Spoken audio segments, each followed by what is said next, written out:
नमस्कार, प्रदेश के चर्चे डिबेट शो आज के फाइट में आप सभी का स्वागत। मैं हूं आपके साथ हेमंत कुमार। प्रदेश में पंचायत निकाय चुनाव की तैयारियां तेज हो गई हैं, जहां कांग्रेस ने इसे लेकर मंथन किया है और कल ही पीसीसी के स्थानीय निकाय प्रकोष्ठ की कार्यकारिणी और सदस्यों की घोषणा की है, तो वहीं बीजेपी ने भी अपनी तैयारियों को धार देने पर फोकस कर दिया है। आज ही निकाय चुनाव को लेकर बीजेपी ने संगठनात्मक नियुक्तियां की हैं, जिनमें पूर्व सांसद हरीश द्विवेदी को प्रदेश प्रभारी की जिम्मेदारी दी गई। उनके साथ ही 5 सह प्रभारी भी बनाए गए हैं। वहीं सभी जिलों में जिला प्रभारी और सह प्रभारियों की नियुक्ति भी बीजेपी ने की है। आज इसी मुद्दे पर बात की, आखिर किसकी तैयारियों में कितनी धार और किसका होगा बेड़ा पार। पहले रिपोर्ट। राजस्थान में निकाय और पंचायती राज चुनाव को लेकर बीजेपी ने तैयारियां तेज कर दी हैं। प्रदेशाध्यक्ष मदन राठौड़ ने कहा कि पार्टी प्रत्याशियों के चयन के लिए पैनल तैयार करेगी और अंतिम टिकट जिताऊ उम्मीदवार को ही दिया जाएगा। कांग्रेस से बीजेपी में आने वाले नेताओं को भी सिर्फ पार्टी में शामिल होने के आधार पर टिकट नहीं मिलेगा। राठौड़ ने कहा कि चुनाव जीतने की क्षमता ही टिकट का सबसे बड़ा आधार होगी। बीजेपी स्थानीय स्तर पर मजबूत जनाधार और प्रभाव रखने वाले चेहरों पर दांव लगाने की तैयारी में है। देखिए, हमारा संगठन पूरी तौर पर तैयार है। हमारी बूथ स्तर तक की व्यवस्था पूरी है, इसलिए चुनाव की घोषणा हो जाए, अधिसूचना जारी हो जाए, हम तो चुनाव मैदान में उतरने के लिए एकदम तैयार है और हम चुनाव जीतेंगे। नगर निकाय और पंचायत चुनाव को लेकर कांग्रेस ने मंथन तेज कर दिया है। कांग्रेस ने 200 विधानसभा क्षेत्रों के कोऑर्डिनेटर से फीडबैक लिया है। पीसीसी चीफ गोविंद सिंह डोटासरा ने जमीनी स्तर की स्थिति और कार्यकर्ताओं की सक्रियता की रिपोर्ट ली। आगामी चुनाव किन मुद्दों पर लड़ा जाए, इस पर रणनीतिक चर्चा हुई। कांग्रेस संगठन ने स्थानीय चुनाव की तैयारियों को लेकर फीडबैक जुटाया और अब 17 और 18 अगस्त को राजस्थान एआईसीसी प्रभारी आएंगे। स्थानीय निकाय पंचायती राज संस्थाओं के आगामी चुनाव के लिए 17 और 18 अगस्त 2026 को वार्डों और विभिन्न पदों के आरक्षण की लॉटरी निकाली जाएगी। इसके तुरंत बाद 18 अगस्त की शाम या 19 अगस्त को चुनाव आचार संहिता लागू होने की संभावना है। इसके साथ ही प्रदेश में निकायों का रण शुरू हो जाएगा, जिसके लिए सियासी दलों और अन्य दावेदारों ने भी अपनी तैयारियां तेज कर ली हैं। आज की फाइट में इसी मुद्दे पर करेंगे प्रदेश की सबसे बड़ी चर्चा। तो हर चुनाव से पहले जिस तरीके के दावे किए जाते हैं जीत के, वैसे अब पार्टियां अपने अपने स्तर पर करने लगी हैं। जीत के दावों में भी लगातार तेजी दिखाई दे रही है। धरातल पर भी जो कार्यकर्ताओं की सक्रियता है वो देखी जा रही है। तो वॉर रूम्स की रणनीतियां अब जो है वो लगातार बढ़ती नजर आ रही हैं। सबके बीच में आज चर्चा जिस पर बात करें, लेकिन उससे पहले आप सबके महत्वपूर्ण सवालों पर एक नजर डालते हैं। और सबसे पहला सवाल इस बात को लेकर के कि निकायों का वार है, तो सियासी दल कितने तैयार हैं? क्योंकि पहले स्थानीय निकायों में शहरी निकायों के चुनाव होंगे, लेकिन इससे लेकर रणनीतियों से इतर धरातल पर कौन कितना तैयार है, इस पर बात करेंगे। सवाल नंबर 2 कि निकायों का ये चुनाव है और सबका फोकस जिताऊ कैंडिडेट पर है। ऐसे में सवाल ये कि निकायों का चुनाव जिताऊ पर क्या वाकई दांव, लेकिन मुद्दे कितने प्रभावी होने वाले हैं और जिताऊ कौन कैसे होने वाला है, इस पर भी बात करेंगे। सवाल नंबर 3 कि निकायों का रण है, आरक्षण से बदले हैं समीकरण, क्योंकि आरक्षण की वजह से क्या वाकई समीकरण धरातल पर बदलते हुए नजर आ रहे हैं। जिस तरीके से ओबीसी के आरक्षण को लेकर के सवाल खड़े हो रहे हैं और SC ST OBC तीनों को मिलाकर के जो आरक्षण है उसके भी कम होने की बात कही जा रही है। ऐसे में इसका धरातल पर कितना असर दिखाई देगा, इस पर भी बात करेंगे। हमारे साथ खास मेहमान जुड़ चुके हैं। सबसे पहले मैं परिचय करवा दूं हमारे मेहमानों का आज की चर्चा को लेकर के, जिसमें महत्वपूर्ण चर्चा हम निकाय पंचायत चुनावों को लेकर करने जा रहे हैं। लक्ष्मीकांत पारिक हमारे साथ हैं, भारतीय जनता पार्टी के प्रदेश के प्रवक्ता। नितिन सारस्वत हैं हमारे साथ, कांग्रेस पार्टी के प्रदेश के प्रवक्ता। और आप दोनों का बहुत स्वागत है, अभिनंदन है। और सवाल सबसे पहले पारिक साहब आपसे शुरू करते हैं, क्योंकि सत्ता में हैं आप और आपकी तैयारियों की आखिर कितनी धार है और निकाय और पंचायत चुनाव में कैसे बेड़ा पार होगा? प्रश्न फिर दोहरा देंगे, आपका प्रश्न सुन नहीं पाऊं। जी, मैं कह रहा हूं कि आपकी तैयारियों में कितनी धार और निकाय पंचायत चुनाव में कैसे होगा बेड़ा पार? देखिए, मैं सबसे पहले आपके माध्यम से सभी प्रदेशवासियों को स्वतंत्रता दिवस की हार्दिक शुभकामनाएं प्रेषित करता हूँ। साथ ही साथ मैं कहना चाहता हूँ कि स्थानीय निकाय चुनाव में और या पंचायत चुनाव में भारतीय जनता पार्टी पूरी तैयारी के साथ जुटी हुई है।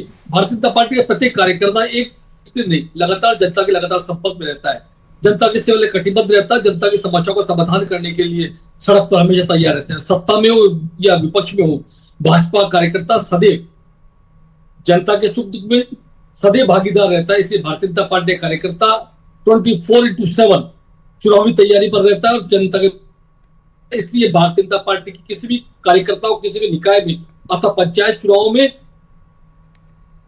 ये कह सकता हूं विश्वास के साथ कि भारतीय जनता पार्टी मजबूती के साथ राजस्थान के अधिकांश निकायों के चुनाव पंचायत चुनाव जीतेगी। जी 13 सेकंड आप और बोल सकते थे, सदुपयोग कर सकते थे, कोई बात नहीं, वापस आ जाऊंगा। मिथिलेश जैमिनी साहब भी जुड़ चुके हैं वरिष्ठ पत्रकार के तौर पर। जैमिनी साहब, आपका भी बहुत स्वागत है, अभिनंदन है। लेकिन नितिन सारस्वत, बीजेपी की तरफ से जो प्रदेश प्रभारी की नियुक्ति आज की गई है निकायों को लेकर के, सह प्रभारी लगाए गए हैं, पार्टी कह रही है कि हम 24 घंटे चुनावी मोड में हैं। ऐसे कैसे आप कितने तैयार हैं सामना करने को लेकर के, और किन मुद्दों को लेकर के चुनाव में जाएंगे? मंथन तो हो रहा है, लेकिन निकल करके क्या आ रहा है? जी देखिए, सबसे पहले तो बीजेपी एक्सपोज हो गई है। बीजेपी ने कहा था कि हम ये जो चुनाव है वो ओबीसी को प्रतिनिधित्व देने के आधार पे नहीं करा रहे हैं। आपको पता है कि सुप्रीम कोर्ट ने एक 3 पॉइंट फॉर्मूला दिया था कि ओबीसी आयोग का गठन हो, उसकी रिपोर्ट जारी हो और उसके बाद में उसको राजनीतिक भागीदारी दी जाए। जिस तरीके से आपने देखा कि सुप्रीम कोर्ट के निर्देश के अनुसार ओबीसी को जब भागीदारी देनी थी कि जहां पे संभावना है कि अगर एससी एसटी ओबीसी को जोड़ के अगर 50% नहीं हो रहे तो आप 21% से ऊपर भी जाके आरक्षण देके उसको 50% कर सकते हैं। जबकि उल्टा इन्होंने किया क्या है, जो आपके सामने है। जिस तरीके से आज गोविंद डोटासरा जी ने बताया कि जिला प्रमुख में ओबीसी को 5 सीट मिलनी है, मिलना हक कितना था? 9 सीट था। ऐसे ही नगर निकाय के अंदर तमाम सीटों को उन्होंने वर्गीकरण दिया और हर तरीके से उन्होंने बताया कि किस तरीके से केवल एक भरतपुर संभाग को छोड़ के बाकी जो 6 संभाग है उसके अंदर तो इनका हक मार लिया गया है। तो आप जिसके कारण चुनाव नहीं करा रहे थे, तो ये आपको साफ पता चलता है, एक तो इन्होंने हक मारी की है और दूसरे से जिस तरीके का कुशासन है जिससे ये लगातार डर रहे थे, ये पूरी तरीके से एक्सपोज हो चुके हैं। ये तैयारी किस चीज की करेंगे? ये तो चुनाव कराने के लिए तैयार नहीं थे, चुनाव होने देने के लिए तैयार नहीं थे। जैमिनी साहब, 2 बातें हैं। अब दोनों पार्टियों की अपनी अपनी तैयारियां हैं। धरातल पर आप किसको कैसे कितना मजबूत देखते हैं?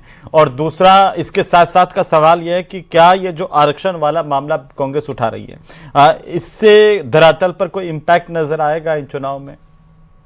देखिए हेमंत जी, जो कांग्रेस है वो वहां अलग अलग रियासतें हैं। जैसे अलवर में रियासत है भंवर जितेंद्र सिंह की, जोधपुर में रियासत है अशोक गहलोत की, सीकर में रियासत है गोविंद सिंह डोटासरा की, हालांकि एमएलए से नहीं बनती, टोंक में रियासत है सचिन पायलट की। तो ये जो एक इंपॉर्टेंट चीज है कि बीजेपी में वर्कर्स को सीधी बात वो उससे एक काट पाना है। दूसरा एक इंपॉर्टेंट चीज है जो राहुल गांधी ने कल की, हो सकता है किसी एमएलए से बीजेपी का कार्यकर्ता नाराज हो, लेकिन कल जिस तरीके से नरेंद्र मोदी की मेलोनी को लेकर मजाक उड़ाई गई, जिस तरीके से आरएसएस, हो सकता है बीजेपी के एमएलए की कार्यप्रणाली से नाराज हो, जिस तरीके से मजाक बनाई गई, तो जो ये राहुल गांधी ने बूस्टर डोज दिया है वो कहीं न कहीं निकाय और पंचायत चुनाव में बीजेपी के लिए वरदान साबित हो सकता है। और दूसरा, जो अमित शाह जी का दौरा है जो आ रहे हैं, वो एक इंपॉर्टेंट दौरा है। उसके बाद क्या फिजा बनती है? और एक इंपॉर्टेंट जो आरक्षण वाली बात कही जा रही है, 2021 में फैसला हो गया, आप ही बना जाते अशोक गहलोत जी, आप ही कर जाते आयोग बना के, तो शायद ये दिन नहीं देखना पड़ता और आपकी मौजूदगी में सब हुआ, तब वहीं विरोध कर सकती थी कांग्रेस। अब इसको पॉलिटिकल वेपन बनाने के बजाय वहीं विरोध कर सकती थी। और जो एक इंपॉर्टेंट है कि जो ओबीसी लाभार्थी ओबीसी है उसमें 11 जिलाध्यक्ष हैं कांग्रेस के, 10 एक ही जाति के हैं, जो बता देंगे सारस्वत जी कि कौन सी जाति के हैं 10 जिलाध्यक्ष। तो एक जाति जिसके सारे जिलाध्यक्ष हैं। दूसरा एक इंपॉर्टेंट कांग्रेस के लिए प्रॉब्लम होगी कि मोहम्मद ओवैसी और हनुमान बेनीवाल की मीटिंग, इसके बाद जो कांग्रेस का कोर वोट बैंक है, अगर वो आरएलपी पूरी राजस्थान में खड़ी करती है तो कांग्रेस के लिए एक दिक्कत और हो गई, क्योंकि भले डोटासरा जी हो, तमाम उन्होंने अपनी जाति के जिलाध्यक्ष बना रखे हो, लेकिन जाटों के अभी भी राजस्थान में सर्वमान्य नेता हनुमान बेनीवाल है। तो हनुमान बेनीवाल जाटों के अगर वोट लेते थे और ओबीसी के साथ आने से माइनॉरिटी के वोट ले लेते हैं तो फिर बड़ी प्रॉब्लम में है कांग्रेस। इसलिए इन सब मुद्दों पर बात करनी पड़ेगी। बीजेपी को भी नुकसान होगा अगर दोनों को तो फिर आपने कहा ना कि कांग्रेस बड़ी समस्या में है। रियासतों वाली बात आपकी ठीक है, लेकिन आप जब गृह मंत्री जी के बारे में बता रहे हैं, वो आ रहे हैं, उससे पहले अलवर में जो हुआ उसका भी बिल्कुल। इम्पैक्ट आएगा फिर कुछ? बिल्कुल उसका इम्पैक्ट आएगा निश्चित रूप से। एक मंच पर संजय शर्मा जी, भूपेंद्र यादव, तमाम चीजें होंगे, मुख्यमंत्री जी होंगे, तो वो तमाम चीजें हैं। लेकिन कहीं न कहीं इसके अलावा किरोड़ीलाल मीणा का बयान कि मैं जब तक हूं जब तक आरक्षण नहीं जाने दूंगा। ठीक है। इसके अलावा 2 और मिनिस्टर हैं जो मदन ठीक है, राठौड़ जी से एक एक मिलके करके गए, मैं जो जवाब कह रहे हैं कि दे हमारी देता हूं। ब्यूरोक्रेट नहीं मान रहे। तो पहले तो पारिक साहब इस पर जवाब दे देंगे। पारिक साहब जी, वो कह रहे हैं कि कांग्रेस के भीतर रियासतें हैं, लेकिन बीजेपी में भी कुछ इस तरह की गुटबाजी हैं जिनका नुकसान धरातल पर हो सकता है, जिसको लेकर के चर्चाएं हैं। ओबीसी को लेकर के कई दिग्गजों के होश उड़े हुए हैं जो आरक्षण के ऊपर है, जिस तरह की रिपोर्ट्स भी आ रही हैं। देखिए, भारतीय जनता पार्टी एक जय के साथ, एक सूत्र के साथ चुनाव लड़ रही है। भारतीय जनता पार्टी के राजस्थान में माननीय भजन लाल जी शर्मा, मदन राठौड़ जी नेतृत्व में चुनाव लड़ रही है। वही इधर कांग्रेस की स्थिति बड़ी तरह है। अभी ये थोड़े दिनों पूर्व अशोक गहलोत जी डोडासरा का विवाद आप सबके सामने था। इससे पूर्व 5 वर्षों पूर्व यदि बात करूं तो सम्मानित गहलोत साहब ने जिस प्रकार सम्मानित सचिन पायलट साहब को निकम्मा और नकारा कहकर सुशोभित करने का काम किया था, वह भी आप सबके सामने। और लगातार जिस प्रकार से पिछले 5 वर्षों में कांग्रेस जो सरकार थी वह फोटो में कैद क्यों रही, ये सब राजस्थान जनता जानती है। तो खंड खंड में विभक्त कांग्रेस, बिल्कुल ठीक कहते हैं अभी जमी साहब कि कांग्रेस की रियासतें बटी हुई है। टोंक से लेकर के और कोटा तक चले जाइए, उधर जैन से जाकर जुड़ती है, वहां पर रियासत के नेता के रूप में सचिन पायलट जी दिखते हैं। तो कई सीकर के बैठ के अंदर जाकर देखते हैं तो सम्मानीय डोडासरा जी, और इधर अलवर की तरफ से जितेंद्र सिंह जी और जूली साहब की तरफ से जाइए तो कांग्रेस तो खंड खंड कांग्रेस से कई अशोक गहलोत तो एक जोधपुर के नेता बन के घूमते हैं। तो मैं समझता हूँ भारतीय जनता पार्टी का प्रत्येक कार्यकर्ता एक सूत्र के साथ इस चुनाव में जा रहा है। भारतीय जनता पार्टी एक सूत्र के साथ, एक संगठनात्मक ढांचे के साथ चुनाव में उतरने जा रही है। साथ ही साथ मैंने पहले भी दोहराया, फिर दोहरा देता हूँ, भारतीय जनता पार्टी का प्रत्येक कार्यकर्ता जनता के सुख दुख में सहभागीदार हमेशा रहता है। इस सहभागिता के आधार पर ही भारतीय जनता पार्टी कार्यकर्ता 24/7 टाइम चुनावी जस्टिस से हमेशा मजबूती के साथ जनता के बीच खड़ा रहता है। ये बात तो आपकी सही है, मंत्री भी कार्यकर्ता के तौर पर ही दिखते हैं जी। कि तो मैं कहता हूं जनता पार्टी का चुनाव, इस बार का चुनाव हो या इससे पहले चाहे मंत्री हो या नेता हो या कार्यकर्ता हो, वो सब कार्यकर्ता के मोड में ही दिखते हैं। और इसीलिए उन्होंने कहा कि अलवर में जो हुआ अमित शाह जी के आने से पहले, दौरे से पहले, उसका भी क्या जो चर्चाएं चल रही है धरातल, उनका भी क्या इम्पैक्ट आ सकता है, मैं उस पर वापस आऊंगा। नितिन सारस्वत जी, जो आपको रियासतों की लेकर के बात कह रहे हैं, बीजेपी भी आरोप लगा रही है कि गुटबाजी बहुत ज्यादा है, चाहे वो पश्चिमी राजस्थान से लगा करके मारवाड़, वागड़, कहीं भी चले जाइए, गुटबाजी इतनी है कि नेता अपनी अपनी गुटबाजी के गुट को बड़ा साबित करने के लिए राजधानी में आ रहे हैं, बता रहे हैं भाई हमारे पास इतने हैं, उसके वाले पास, सामने वाले ग्रुप के पास कुछ नहीं है। देखिए, गुटबाजी क्या होती है कि जिसके अंदर एक जो मंत्री है, उस मंत्री के ऊपर एफआईआर कर दी जाती है और किस तरीके से उस मंत्री के ऊपर क्या कहा जाता है, और उसी मंत्री के सामने, सीएम के सामने नारे लगते हैं कि क्या नाम से मेहनत करे किरोड़ी लाल और माल खाए भजन लाल। किस तरीके की गुटबाजियां होती है, मेरे पास ऐसे 100 एग्जाम्पल है, लेकिन मैं उस पर नहीं जाना चाहता क्योंकि ये राजस्थान के हक की बात है और पंचायत और नगर निकाय बहुत इंपॉर्टेंट बॉडी होती है। मैं इन सब चीजों में हम लगातार डिबेट करते थे। मैं सबसे पहले ये कहना चाहता हूं, मैं फिर याद दिलाना चाहता हूं कि ये सरकार लगातार भागती रही चुनाव से और ये लगातार कहती रही कि ओबीसी को प्रतिनिधित्व के कारण हम नहीं दे रहे हैं। लगातार कितना प्रतिनिधित्व होना चाहिए था? अरे सुनिए, मेरी बात तो सुन लीजिए, अब मैं बता रहा हूं ना कितना होना चाहिए। हाँ सुनिए, जिला प्रमुख में 41 सीटें होती है, हाँ। 5 ओबीसी को 5 सीट दी है, हक होता है 9 सीट का। अब 41 जिला परिषदों में 1403 निर्वाचन क्षेत्रों में ओबीसी के लिए 192 वार्ड, मतलब कितना, केवल 13% है, जबकि 294 वार्ड होना चाहिए। ऐसे 457 पंचायत समितियों में 8245 निर्वाचन क्षेत्रों में ओबीसी के लिए 1101 वार्ड है, जबकि कितने कम हो गए, सुनिए 630 वार्ड कम हो गए। आप हर लेवल पे देखिए इन्होंने मैं आपसे ये जानना चाह रहा हूं सारस्वत साहब कि कितना जो पंचायत में, निकाय में ओबीसी का आरक्षण कितना प्रतिशत होना चाहिए? मैं वही बता रहा हूँ, 21%। 21 पहले ही नॉर्मल। पिछली बार के चुनाव में क्या 21% था? अरे सर, सुनिए, अभी पिछली बार जब आपने चुनाव कराए थे, क्या ओबीसी का आरक्षण निकाय चुनाव में, पंचायतों में 21% था? मेरा सवाल ये 2019 के अंदर, सुनिए, 2019 के अंदर ओबीसी की आबादी कितनी थी? 52%। नहीं, आबादी क्या, मेरी बात सुनिए, तब भी तो 21% ही था 1952। मैं पूरी बात रखूंगा ना। इन्होंने उस ओबीसी की आबादी को कितना रख दिया? 43%। और इन्होंने जो चुनाव नहीं कराया, आपने लगातार इस पे डिबेट की, जिसके अंदर आपने भी कहा कि राजनीतिक भागीदारी ओबीसी को पूरी मिलनी चाहिए कि नहीं मिलनी चाहिए, उसको पूरा। मैं ये कह रहा हूं, जब आप थे तब ओबीसी की भागीदारी का प्रतिशत क्या था, वो भी तो जनता को पता चले ना। जब आज आप बता रहे हैं, सुन लीजिए ना, डेटा दे रहा हूं मैं। अरे सुनिए ना सरस्वत जी, सर एक मिनट सरस्वत साहब सुन लीजिए आप। पिछले चुनाव में प्रमुख पदों पर, जिला प्रमुख के पद पर एससी का आरक्षण 18.18% था। इस बार 19.51% है। एसटी का आरक्षण 15.15% था, इस बार 17.7% है कि नहीं है? मैं बताऊं, बिल्कुल गलत है, बिल्कुल गलत है। आपने नहीं था? पूरा डेटा ही बदल दिया, बिल्कुल गलत कर दिया। हमारे टाइम पे, सुनिए मेरी बात, मैं तो छोटी सी बात पूछ रहा हूं, उसी में आप इतना वो करने की जरूरत नहीं। मुझे इतना बताइए, पिछली बार हेमंत जी आप सुनिए मेरी आप बात बताइए, आप बताइए, आप बहुत ज्ञानी हैं, आप बात बताइए। नहीं, मैं ज्यादा ज्ञानी नहीं हूं, मैं तो आपसे सीखता हूं सर, आप लोगों से। आप मेरे से बड़े हैं सब, मैं आपसे सीखता हूं जी। ये चुनाव लेट क्यों हुए? बीजेपी ने क्या कह के किया था? क्यों लेट किए थे? नहीं, लेट वाले छोड़िए ना, अभी तो ओबीसी पर आते हैं ना। अब आप भाग रहे। मैं क्यों भागूंगा? मैं थोड़ी चुनाव करवा रहा हूं। रीजन बताइए ना, रीजन। मैं कह रहा हूं, अभी आपने ओबीसी आरक्षण का मुद्दा उठाया। मैंने कहा कि पिछली बार के नगर निकाय के अंदर में, जिला प्रमुखों के अंदर में ओबीसी का आरक्षण कितना था, इस बार कितना है, उस पर आप जब बात नहीं करना चाह रहे। मैं बता रहा हूं, मैं आपका, ठीक है, मैं आपने जो आरोप लगाया मैं जवाब ले लेता हूं। पारिक साहब बोलिए। पारिक साहब अभी नहीं बोले, बीच में नहीं बोले, मैं उम्मीद कर रहा हूं कि वो जवाब दे रहे हैं। ठीक है, पूरा कर दीजिए। देखिए 3 पॉइंट है ये। सबसे पहले चुनाव डिले हुए ताकि ओबीसी को राजनीतिक भागीदारी दिया, और बीजेपी ने हर मंच में कहा कि 21% से ज्यादा। रूल क्या था कि 21% अगर पूरा हो, और अगर 50% पूरा नहीं हो रहा है, सुप्रीम कोर्ट का ऑर्डर था, तो आप इसे 21% से भी ज्यादा ले जा सकते हैं। क्या ऐसा किया इन्होंने? बिल्कुल नहीं किया। मेरे देवता, आप भी तो 21% से ज्यादा ले जा सकते थे। ये रूल तो आपके समय में था, अभी कोई रूल थोड़ी बदला है। नहीं, बिल्कुल अभी बदला है। वो सुप्रीम कोर्ट ने कमेटी ट्रिपल टैक्स बोला गया, बिल्कुल ये रूल दिया गया, और इसी कारण बीजेपी ने डिले किया। अब ये छुपा रहे, ये जनता से छुपा रहे राजस्थान कौन कि ये चुनाव कौन छुपा रहा है? हुआ।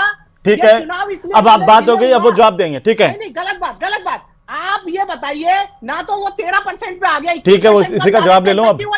ठीक है, ओके। पारिक साहब बोलिए, जवाब दीजिए। मैं समझता हूँ सम्मानीय सरस्वत साहब एक विद्वान व्यक्तित्व के धनी है, मुझे शायद बीच में इंटरप्ट नहीं करेंगे जी।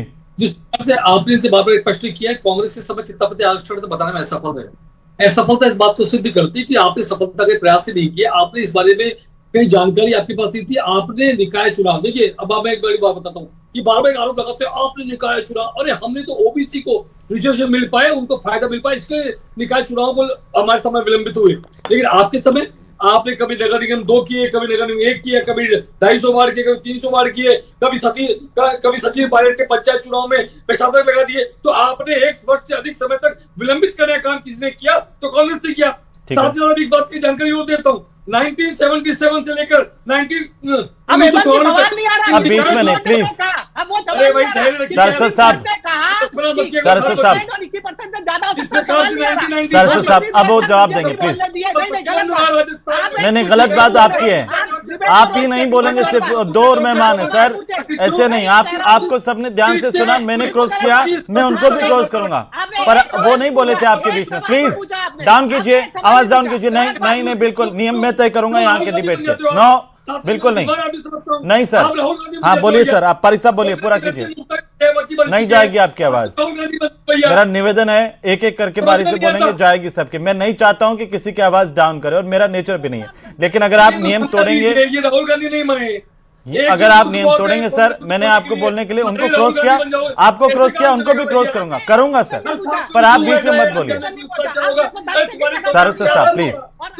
नहीं, मैं चाहता हूं किसी की आवाज डाउन नहीं हो, लोकतंत्र में सबकी आवाज जाए, लेकिन हम सब लोग बुद्धिजीवी लोग हैं, एक एक करके बोले।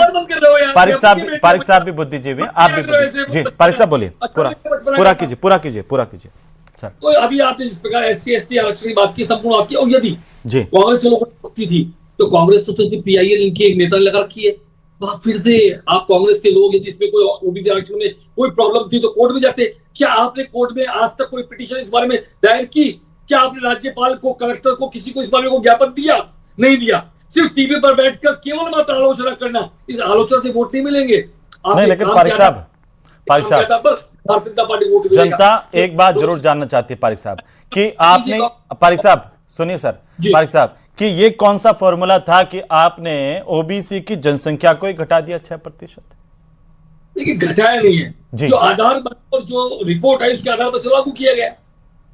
अब आपका कौन सा फार्मूला था? फार्मूला के पाई का फार्मूला 22.7 का फार्मूला था। नहीं, लेकिन वो रिपोर्ट सार्वजनिक क्यों नहीं? पहले वो लॉटरी के जो मिलना चाहिए था वह दिया है।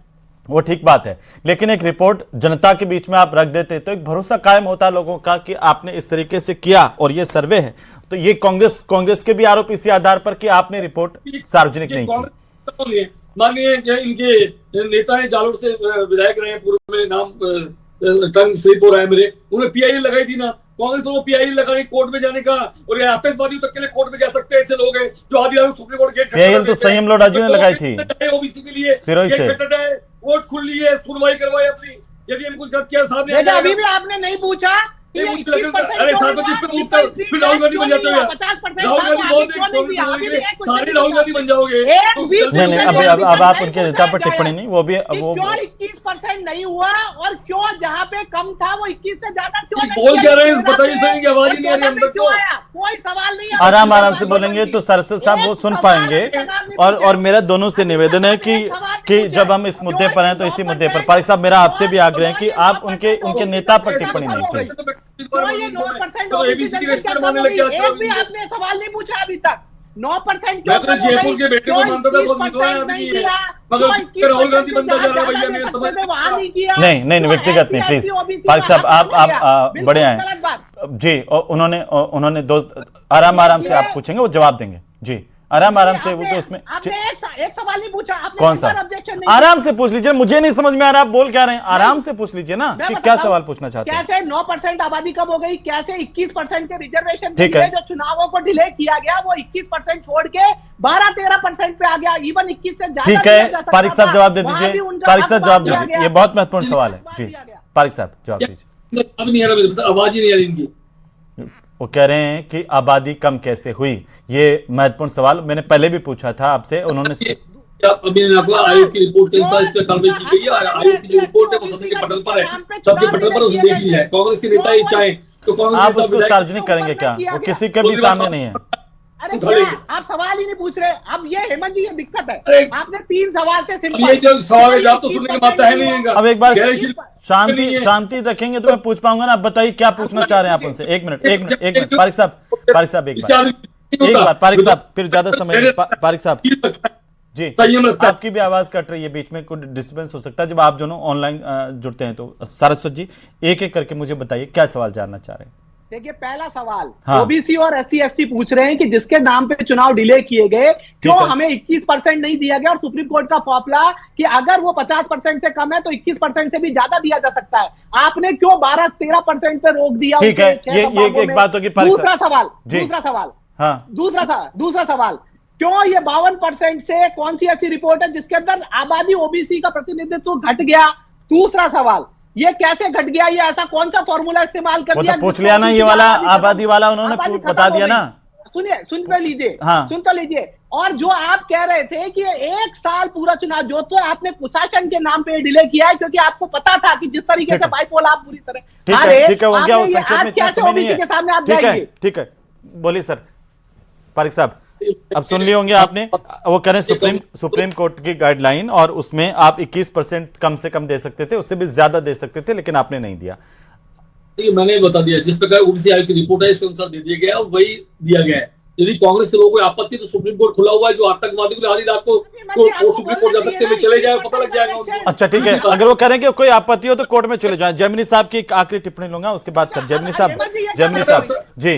अब इसमें ये कांग्रेस बार बार ये सवाल उठा रही है कि ओबीसी के आरक्षण में कटौती की गई है।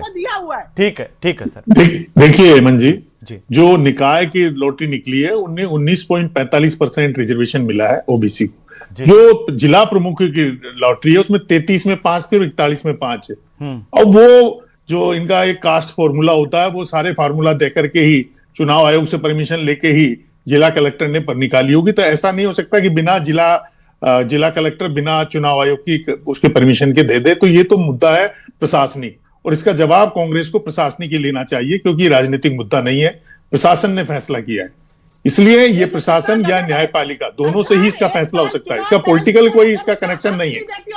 जो इम्पोर्टेंट चीज है, जो आराम इम्पोर्टेंट से चीज है, बोलोगे तो उनको भी सुनाई देगा। हमें तो जो पता भी नहीं चल important रहा कि चीज आप है, क्या इतने उत्तेजित हेमंत होकर जी, के बोलते हो सारस्वत साहब। हेमंत जी, जो इतना इम्पोर्टेंट चीज उत्तेजना के है, साथ क्यों बोलना? देखिए जो इम्पोर्टेंट चीज है, दिक्कत ये है कि जब ये बोल रहे हेमंत हैं जी, कि प्रशासनिक जो दिक्कत इम्पोर्टेंट है, चीज है, और उनको आरक्षण नहीं अनुशासन दिया। प्रिय आप बनो इसमें थोड़ा। टोक नहीं हेमंत रहे। जी, ये मेरी सरकार- दिक्कत थोड़ी है, important मैंने आयोग का चीज- गठन थोड़ी किया है। अगर आपको हेमंत दिक्कत जी, है तो उन्होंने कहा कि आप कोर्ट जाइए इस मामले में, और आप कोर्ट जाए, आप कोर्ट नहीं जाएंगे इस मामले में। हम तो कोर्ट भी हेमंत जी, जाएंगे, हम बहुत तो प्रॉब्लमेटिक कोर्ट है भी भाई, जाएंगे, साथ साथ। जमीन पे भी संघर्ष करेंगे, लेकिन सरकार की हेमंत जी, जवाबदेही है कि नहीं है? ठीक है, ठीक है, चुनाव जयमिनी वाले- साहब, जयमिनी साहब, चुनाव फाइनल वाले कमेंट है, सरकार की नहीं फाइनल चुनाव वाले- हेमंत जी, जी हेमंत जी, सबसे इम्पोर्टेंट चीज ये है जी कि कांग्रेस में हाड़ोती से दो नेताओं के बयान आए। जी शांति धारीवाल कह रहा है कि आला कमान अशोक गहलोत है, ममता शर्मा कह रही है कि आला कमान गोविंद सिंह डोटासरा है। दूसरा इंपॉर्टेंट बीजेपी के लिए जो मदन राठौड़ जी का बयान थोड़ा घातक हो सकता है, जो उन्होंने आदिवासी दिवस पर दिया।